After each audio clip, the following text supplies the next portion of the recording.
Good morning, good evening, good afternoon. Oh, that's not the right order, is it? Never mind. And so, wherever you are, welcome to the latest edition of Views on the News. Russ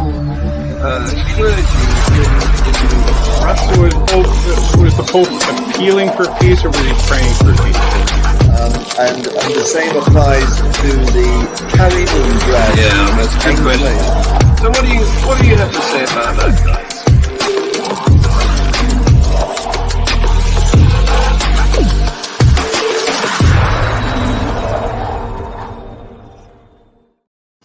We've had some apologies for some of our people I invited. You know, I invite a series of panel members from around the world, but they've all got lives, you see, and I say that family comes first. So they've sent their apologies, but the two that I can't apologize for, Tersia, welcome. I have no life. And David, welcome. I had to rent one. Be glad you could make it and spend it with us for a while. I can't afford my own. I have to pay it over time. Yeah. Well, we're lucky that I'm here. I was setting up Tersia to do the hosting earlier today because there is a major crisis going on in my family. But I know. There you go. So that'll probably go a stage towards resolution tomorrow. So, you know, this could be a book that I'm writing. Mm-hmm. So we'll see what happens. Anyway, getting on to the show. Last week, we reported that a number of people died in the Hajj, you know, this pilgrimage that Muslims are supposed to attempt to do at least once in their lifetime, which involves going to Saudi Arabia in the height of the summer to visit Mecca, the holy city. Holy, what does that mean? Anyway, this year, about 1.8 million people took part. And we did report last week that we thought that something like 500 or 600 people had died. This is an update. 1,301 people died during this Hajj, during a heat wave, with temperatures at times exceeding 50 degrees centigrade. For Americans, that's 122 Fahrenheit. Health facilities were swamped. They treated nearly 500,000 pilgrims. And the only it's not sensible. The only comment that I've picked up that I'm going to report to you is given by one of the Saudi officials, which is this: may Allah forgive and have mercy on the deceased. Our heartfelt condolences go to their families.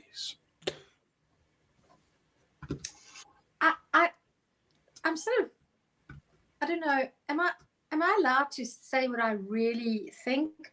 Because that's what this show is about. It's called Views on the News. So it must be the British genes in me, because I have a dark sense of humor.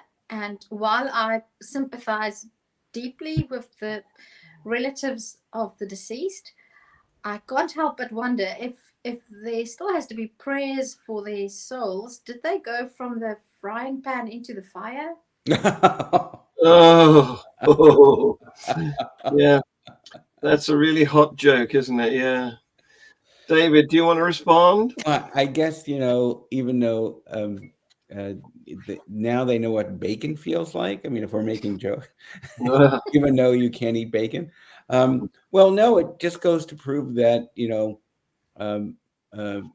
people in large groups can do stupid things, like at rock concerts and everything else. But certainly if you do it for religious reasons, I mean, the big question is, why would God take those who are the most adherent to the faith and give them this? It's like what was scraped into the wall of one of the death camps, which was something like, when I die, God will have to beg for my forgiveness. Yes, absolutely. You know, there is no loving God. There is no God.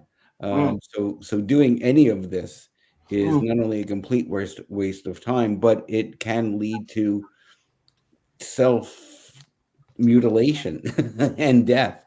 Well, So, you know, I on a more on a deeply philosophical note, I suspect, I think I resonate more and more with nihilism as I age and as I get to know more about the world, which doesn't mean that I feel that my life is in any way meaningless or purposeless. And it just means that I am continually becoming more and more aware of how completely insignificant I am, which paradoxically makes me more and more inclined to do things that I hope will leave the world a better place once I'm no longer here. But something that fascinates me about especially the Abrahamic faiths, and especially Christianity and Islam, is that if you have such a fervent belief that there is a God and that you are his chosen person, and that these people died while doing the one thing that is expected of them in this life. Why is anybody sad that they are no longer here? Well, yeah. People should be rejoicing because and we had some of that last week. We had a mother who was proclaiming how happy she was that her son had become a suicide bomber and gone to get his 72 virgins. Well, this is completely backwards.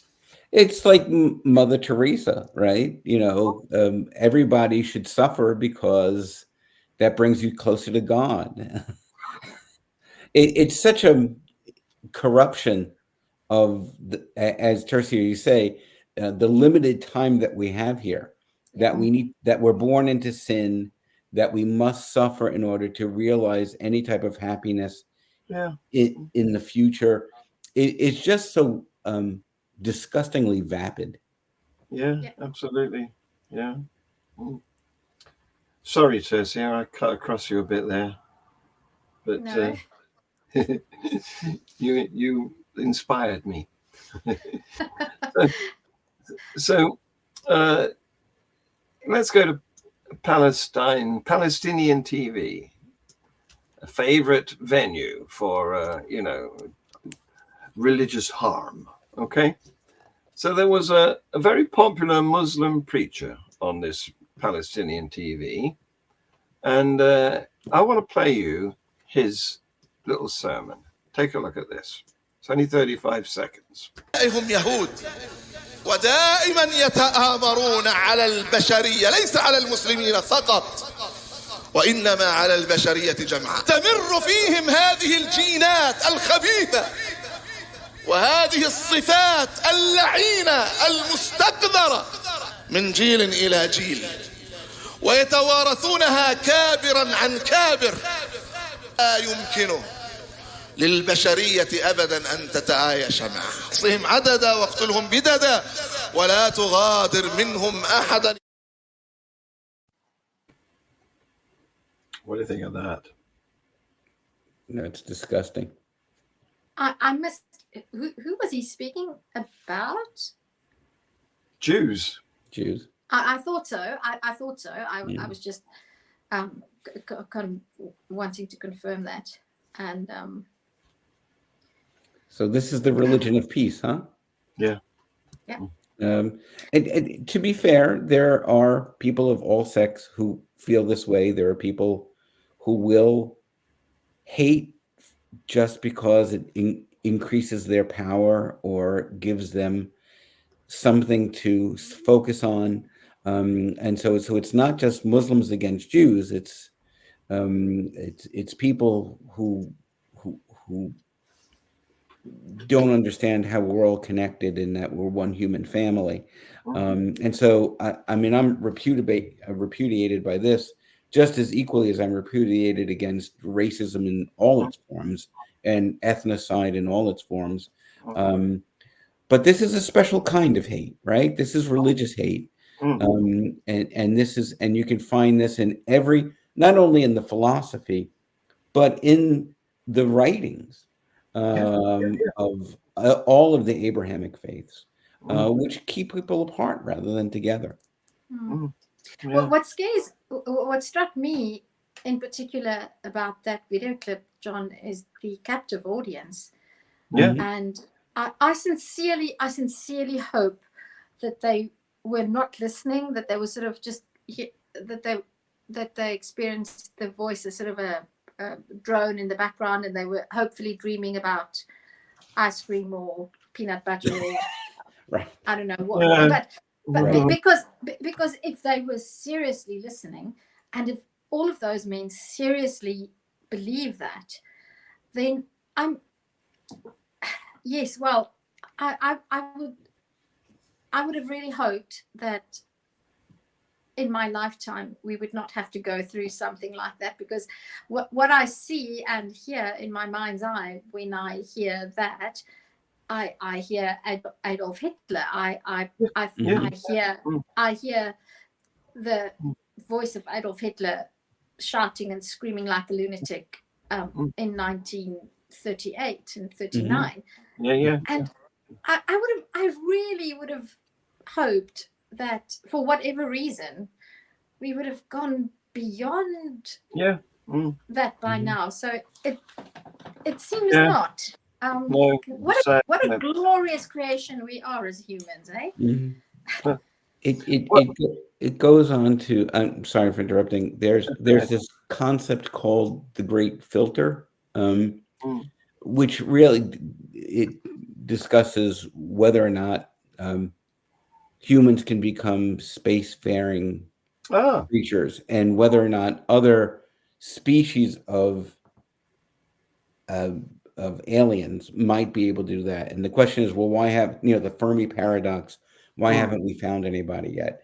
And one of the ideas of, well, why haven't we, is this thing called the Great Filter. That is, civilizations never get beyond their philosophical or technical ability to destroy themselves. Oh, I so hope that's wrong. And that's why if there's anybody out there, they don't get past the shit that we're going through right now. Yeah. And by conclusion, that means that we won't get past the crap that we're throwing at ourselves, because this whole construct of hate is self-imposed. Yeah. Absolutely. I just want to say, David, I think that if there's anybody out there or anything out there, they bloody well hiding after this episode. Yeah. Yeah. They are making themselves not to be found after that. Yeah. Who would want to be found if you have exactly? This is not a place to visit, is it? No. So you said something, Tersia, about the video I showed, which was that you hoped that those men weren't really listening, and you pointed to the fact that the audience was 100% male. They turned up because they wanted to hear that stuff, and the women weren't allowed. And so let me further on to that theme.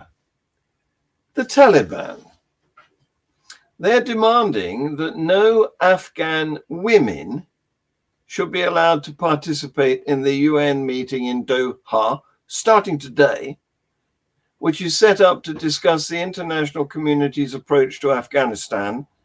And they also suggest or demand that women's rights should not be on the agenda. As you know, since taking power in Afghanistan in August 2021, the Taliban have restricted women's access to education, employment, and public spaces. And in March, it was reported that they would reintroduce public flogging and stoning of women for adultery.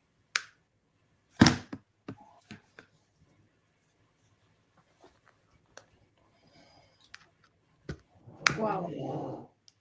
Yeah, wow. That's all you can say, isn't it? We're all stuck. There's no I mean, what can you say except we can sit on the sidelines and watch this and hope that the UN and some international organizations reject this. As someone who spent 5 years at the United Nations, I don't think they will. I think one of the problems with the UN is that they somehow see religion, organized religion in particular, as being part of the solution rather than the net problem. And I've seen this after 5 years of working for as an NGO representative for the American Humanist Association. So I don't know if the UN has the cojones or the political will to stand up to this gender fascism, but I hope they do. I don't think there's any chance of that, and I just wish that I could be put in a situation where I could beam up one of those Taliban leaders, disguise myself as a man, because I wouldn't be even listened to if in my form that I was born into or born as, and have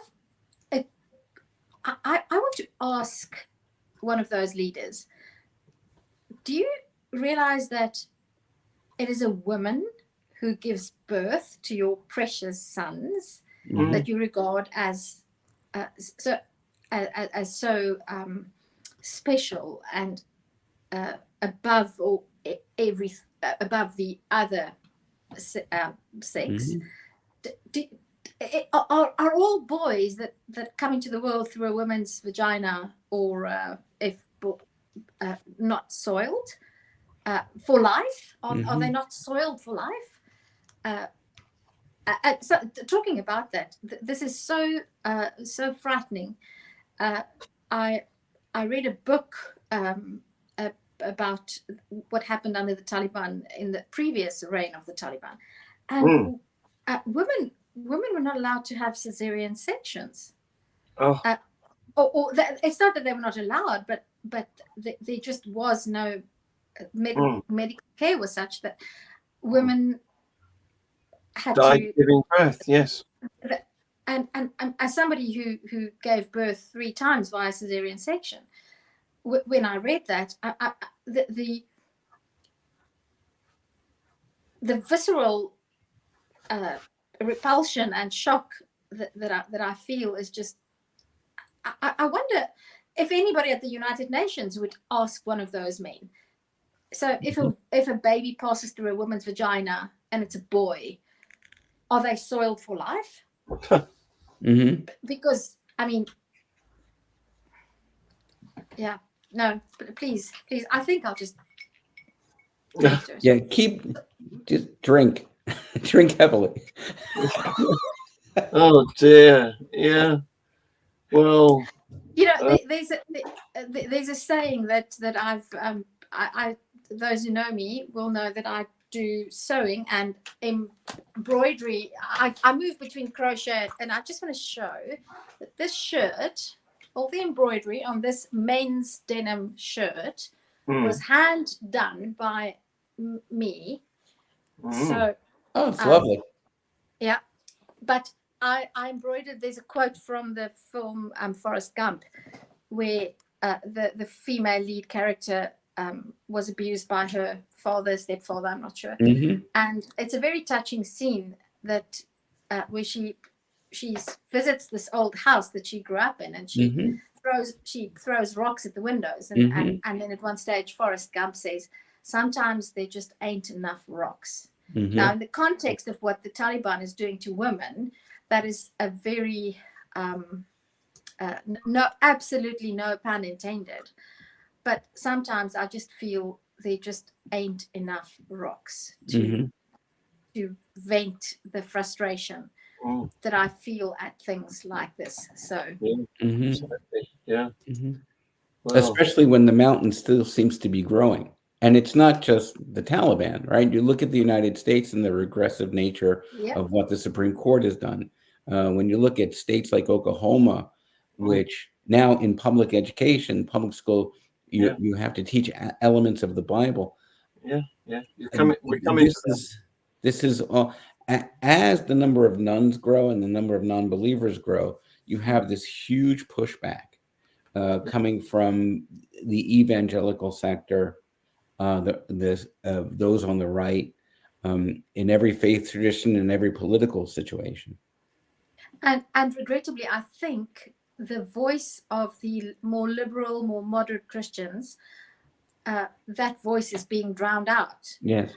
As it is happening in Islam, in the Muslim world. I think the voices of moderate human Muslims, those people's voices are just being drowned out. And that brings me to a very core problem that I have with religions, and that's why I see myself more and more as an anti-theist, is by being a moderate, you are enabling the extremists. Yes. By default, whether you want to or not. It's a silent endorsement. Yes. Yes. That's, by the way, you're in good company, because that's how Christopher Hitchens described himself, not as an atheist, but as an anti-theist. Yes, indeed. Yes. So I'm still working on his the show that we're planning for that. Hitchmas, yes. Bravo. Leave it with me. Yeah. So let's go to Russia, because of course they don't often get into the Western news stories, do they? But they've had attacks on churches and a synagogue in an area called Dagestan. It's a part of the North Caucasus. Sorry, I'm going to reject this call. And it's a part of the world where in the past there's been Islamist attacks.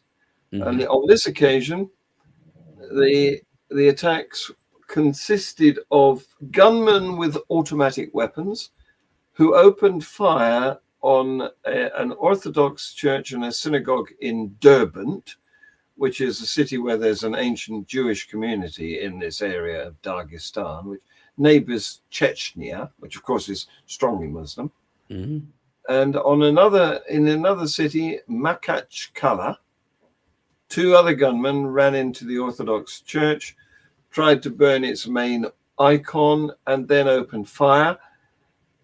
Police were killed. Most of the 15 police officers were killed out of 20 people dead, one of whom was a Orthodox priest. So it goes on in Russia too, despite the fact that they're pretty much a news blackout zone. Well, religious terrorism is, in the modern day, we call it religious terrorism. But this is just an extension of pogroms that have been going on for hundreds, if not thousands of years. They're just doing it now with automatic weapons.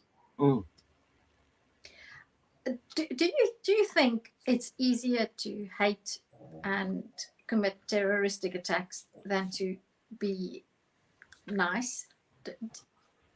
I'm just throwing that out there.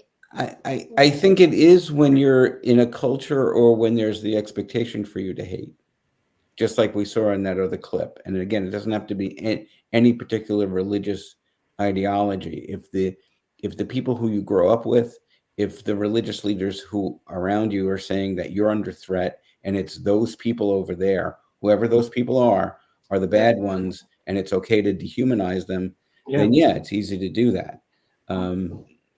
Because that's all you know, and to think otherwise makes you an outlier. Dehumanizing and outlier. We've grown to, our technology has outgrown our brains.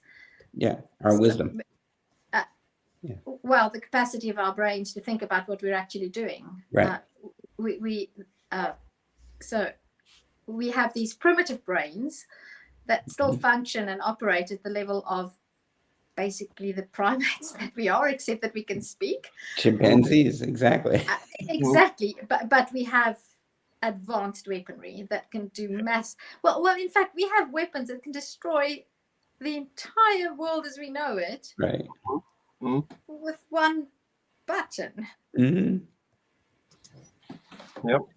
It's not good news, I'm afraid. Yeah, I hate to bring Christopher Hitchens into this again, but I will, because I remember him saying one point, it's amazing. It should not be taken, and I'm paraphrasing, lightly, that we create the gods we do because we're only 2 chromosomes away from chimpanzees. Yeah. Yeah. And ironically, the one thing that prevents us, the majority of us, from realizing that is religion. Mm-hmm. Because religion teaches that we are these exceptional creatures that have been created by some deity. Well, we're not. We're just primates with the ability to communicate and cooperate in ways that other primates can't. Mm-hmm. Here. Bravo. Absolutely. So let's go to another part of the world where, actually, I think this is a UN clip again. United human rights lawyer, somebody we admire, Hillel Neuer, who spoke at the Human Rights Council. And I think I've got the right clip. Let me just play you this and see if it works, because he's pointing out that the Jewish state is not the ones that are causing the Palestinians love to victimize themselves, don't they? But in fact, let's look at the history, and you'll see it's the Jews that have been victimized. Take a look at this. Oh, it's not playing. Why is it not playing? For some reason. I might not. Perhaps it's still uploading. I like the beat, though. Yeah. I wish I could stop it. Sorry. I'm going to have to just read this article to you, because what he did, apparently the Arabs had criticized the human rights record of Israel, which, let's face it, nobody's perfect. But when they dared to do that, he responded with the simple question, where are your Jews? Because after the state of Israel was established, the Arabs not only tried to destroy that state, but they also tried to get rid of the Jewish minority in their own states. So Jews suffered brutal oppression, persecution, and ethnic cleansing from countries including Algeria, Jordan, Kuwait, Libya, Lebanon, Iraq, and Syria. I wish I could play you the video, but that's the gist of it. Mm-hmm. Nobody's innocent here. Mm-hmm. Oh, what's happened to my... So I just want to say that I've been thinking a great deal about all our episodes. I try not to, but I can't help it. I think about things. And while I am vehemently against the suffering of the Palestinian civilians and the children and the old people and the people who are suffering, I'm against any form of suffering. I have to acknowledge to myself, if I want to be honest, that Islam and many people who adhere to Islam have a greater inclination to violence than most Israelis and even Jews do. And I do make the decision. At the moment, maybe they didn't historically. I don't know. Well, let's say in the past 50 years, and I think one just has to look at the number of Jewish intellectuals and the culture is completely different. So I'm not saying that the Israeli Defense Force is innocent of war crimes. I'm not saying that, but it puts me in a very difficult position, because I want to defend the suffering of the Palestinian civilians, the women, the children who are suffering and dying on a scale that I don't want to imagine anybody going through. But I have to acknowledge the fact, and I think if we count how many Jewish suicide bombers there have been, and how many Jewish fathers have used their own family members as human shields, I don't think it matches up to that of Hamas. And that is just something that, as a humanist, as an honest person, I have to acknowledge to myself. I almost feel I don't want to, because I want to take the part of the people who are suffering in Palestine, and I don't think what Israel's doing everything right.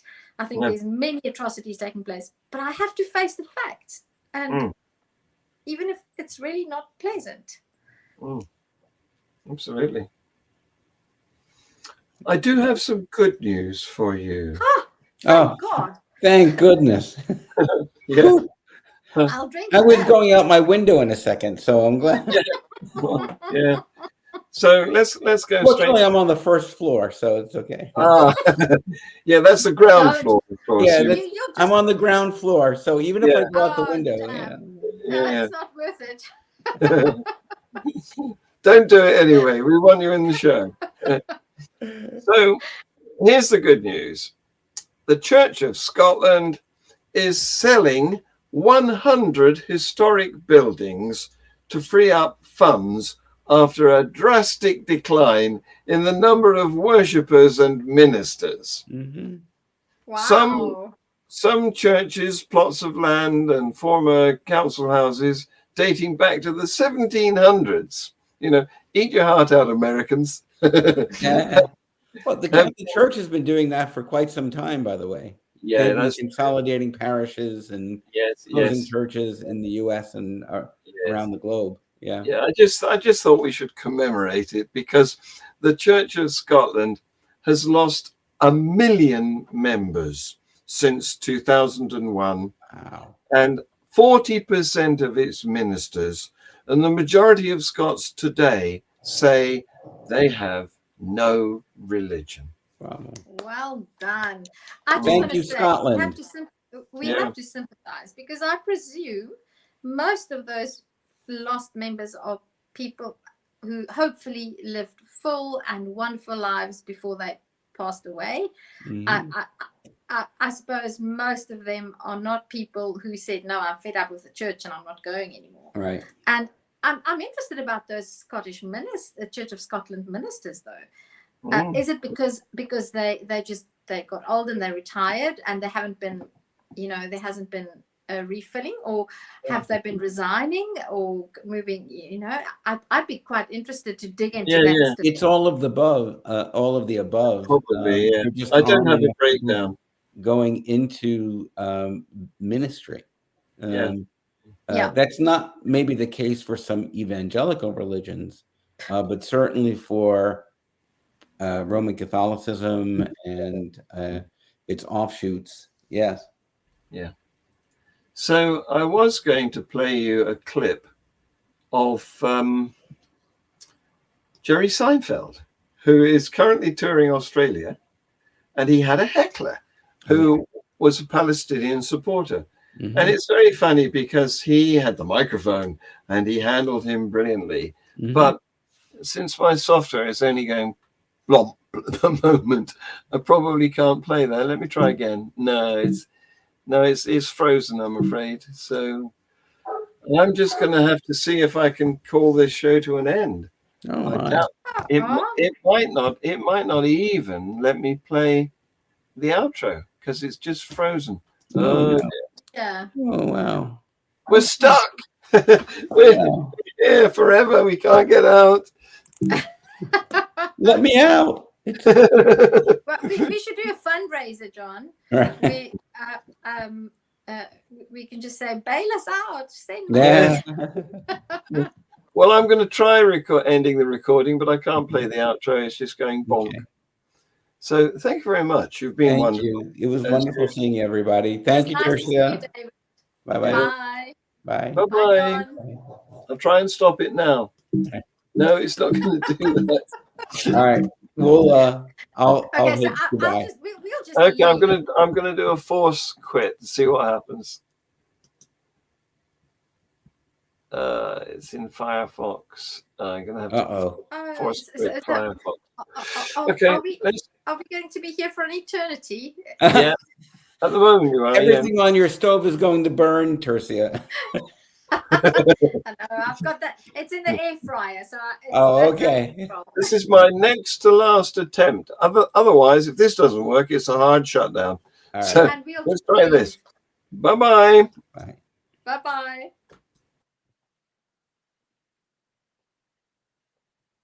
Oh. I shall leave now. I'm going to make sauce. I'm going to make sauce for the millipap that we're having for supper. Bye, everybody. Bye.